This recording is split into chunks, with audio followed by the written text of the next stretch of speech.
Pode aplicar isso numa posição de research buy side, mas está mais um estilo de relatório de research sell side, que é, ao invés de falar um negócio literal, eles trazem meio que uma metáfora. Essa questão do layout é um fator positivo para causar essa impressão aí bacana. Crescer, eu vejo muito modelo disso.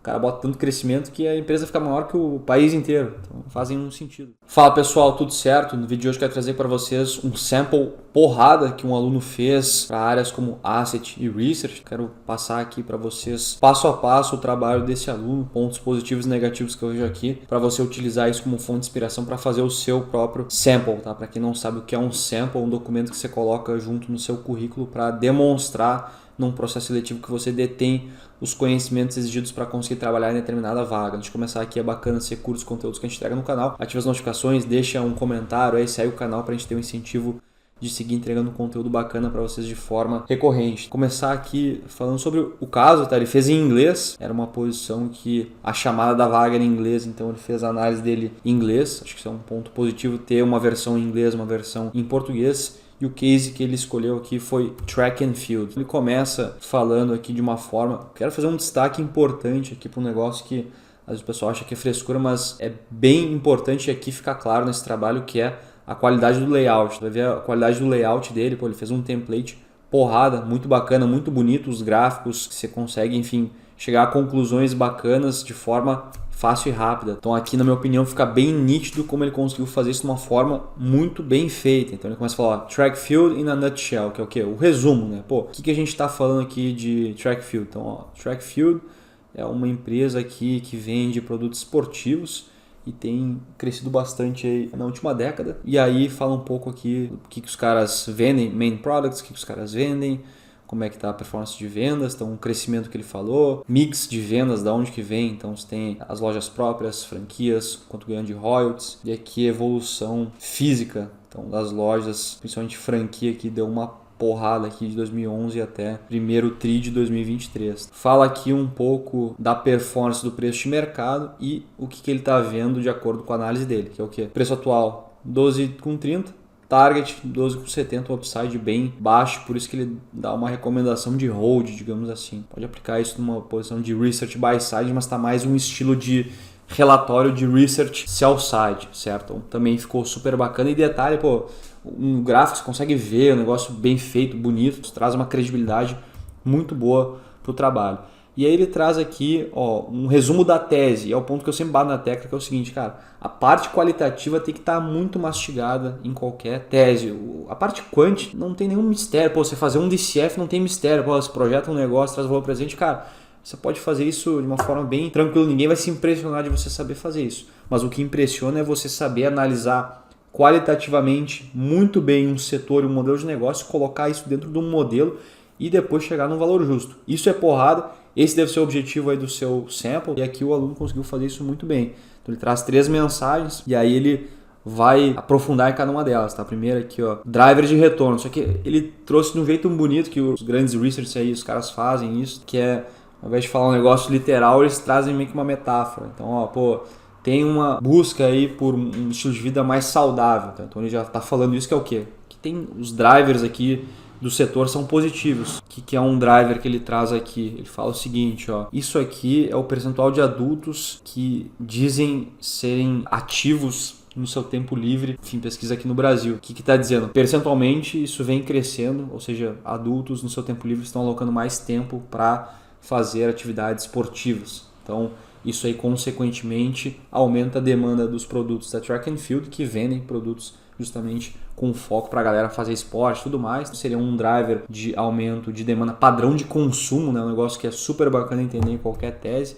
Como é que está o padrão de consumo de acordo com o produto ou serviço que essa empresa fornece. E aí aqui ele fala um pouco sobre essa parte de padrão de consumo, nessa parte que é o que? Se o pessoal está utilizando tecnologia para monitorar a sua performance física, tipo aqueles fitness trackers que você coloca, sei lá, Apple Watch, dentre outros, você coloca para monitorar a sua saúde. E diz aqui, ó, galera de 15 a 19 anos, 24% usa, o resto não, mas já usei, enfim, então tá mostrando que o pessoal tem usado esses dispositivos, que consequentemente sugere que quanto mais a galera tá preocupada em monitorar a sua saúde, maior tende a ser a demanda para os produtos ali que track and field vende, tá? E aqui outro ponto, até um driver mais objetivo, não é nem padrão de consumo, é o seguinte, custo de você pagar uma academia. Então esse custo desde 2014 vem caindo drasticamente, isso é positivo para track and field. Por que é positivo? Pô, o cara lá tá querendo cuidar mais da saúde, tá monitorando a saúde dele e paga menos para ir numa academia, pô, ele vai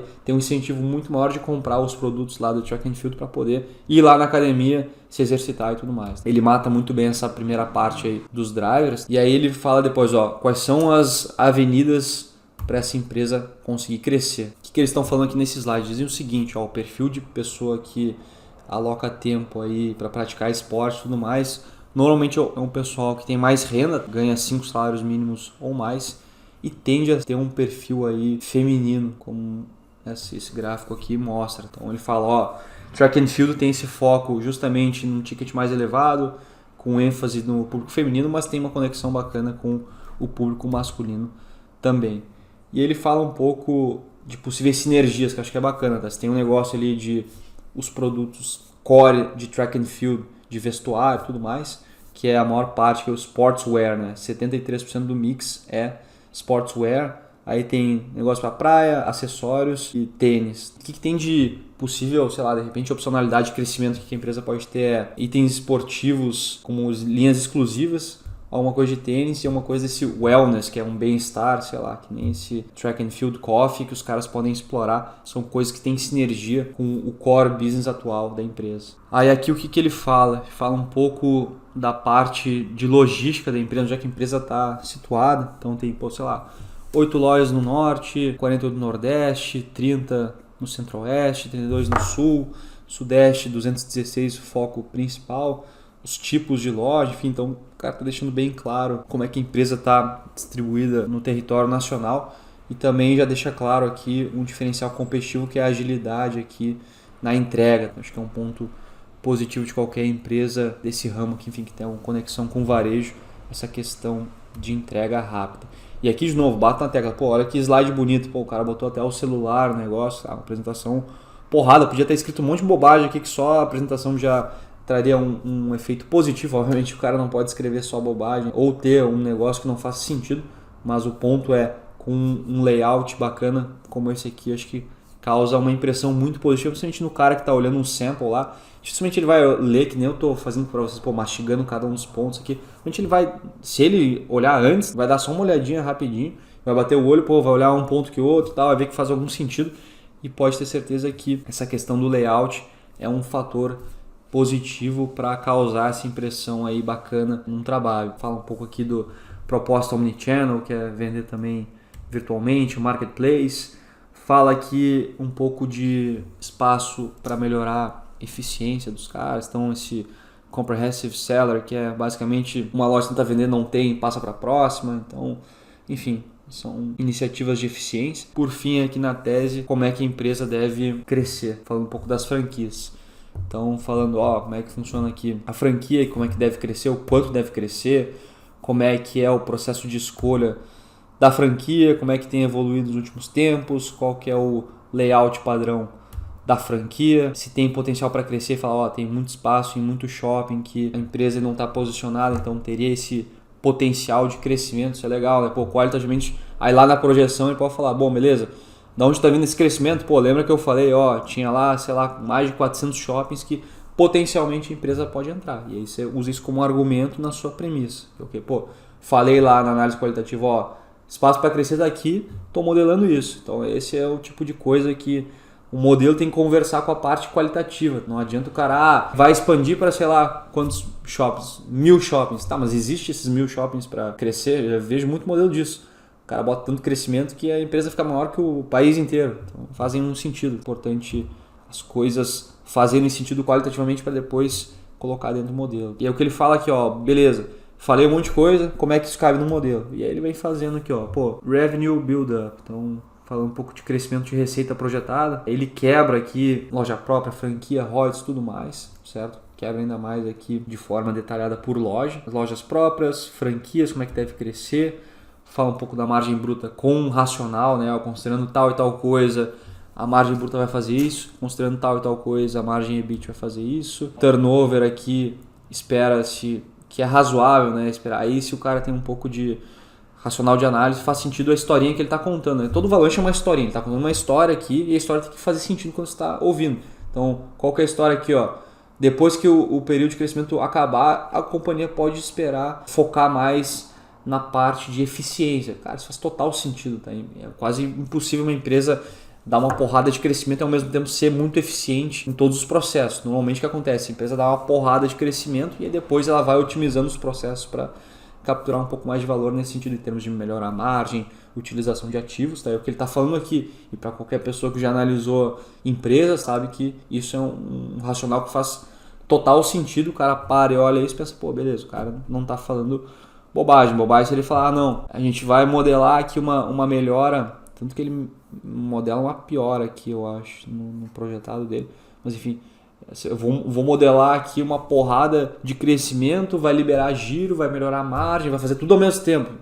Mágica. E fica um pouco menos crível aí as premissas. Ele fala um pouco aqui de CAPEX, a quantidade de ativos e o working capital, que é o capital de giro da empresa. Faz aqui um free cash flow do firm por ano e por cenário otimista, básico e conservador. Acho que é super bacana isso, ter esses 3 cenários, independentemente de qual tipo de análise está fazendo, se é para crédito, se é para research, se é para sei lá o que. É importante ter esses cenários, certo? Ele faz um cálculo aqui de custo de capital. Aí ele fez um WACC aqui, que é o custo médio ponderado de capital, que é basicamente o custo de capital próprio, custo de capital de terceiros, ponderes pelos pesos. Você chega nesse WACC aí de quase 14%. E tem uma telinha final aqui de análise de sensibilidade também, que é super válido fazer. E olha o detalhe do layout, além de bonito, você consegue ver e tirar conclusões, que é o tipo assim, ó, pô, ele faz um retângulo aqui que vai meio que se encontrando, né? Por exemplo, no pessimista, o resultado dele foi 10,65, mas com bandas aqui de acordo com a sensibilidade. No base, mesma coisa, o valor que ele achou foi 12,74, mas tem bandas para cima e para baixo de acordo com a sensibilidade. Então, o otimista é a mesma coisa. Então, é legal que o layout, além de bonito, você bate o olho e pensa, pô, beleza, tem essa banda aqui de volatilidade, talvez quisesse deixar ainda mais complexo, não sei se ficaria meio poluído, talvez, botar na parte superior, ó, o upper bound e o lower bound de cada cenário. Então, você pode ver, pô, beleza, no cenário pessimista e estressando as variáveis de sensibilidade, pode chegar no máximo a tal valor e no mínimo a tal valor. Seria uma outra ideia aqui para esse case. E esse quadrinho eu achei muito bacana. Quando você está olhando para risco, ele fez uma divisão bem importante, que é qual que seria o impacto se esse risco se materializa e qual a probabilidade de acontecer. Então ele dividiu entre risco macro, setor e operacional. E achei super bacana esses quadrantes, que no fim do dia isso é bem importante, né? Pô, se eu ficar olhando um negócio, sei lá, um risco lá que tem uma probabilidade gigantesca de acontecer, mas o impacto é pequenininho. Bom, beleza, acho que você pode ponderar um pouco menos. Ou de repente ver alguma forma de mitigar isso que seja sem ser muito custosa, porque vai acontecer muito e o impacto não é tão grande, mas se de repente tem um ponto de risco, pô, que explode a empresa com probabilidade baixa, pô, de repente faz sentido pensar formas de mitigar aqui esse negócio. Achei bem legal esse approach que ele fez. E tem um apêndice aqui que ele botou os financials que ele projetou e tudo mais. Então, porrada, achei bem legal esse sample aqui. Resolvi gravar esse vídeo para ajudar vocês aí, quem estiver construindo algo parecido. Beleza, pessoal? Era isso que eu queria trazer para vocês. Se gostaram, não esquece de curtir esse vídeo, deixa um comentário, segue o canal, a gente segue entregando conteúdo bacana para vocês, beleza? Tamo junto, abraço, até a próxima.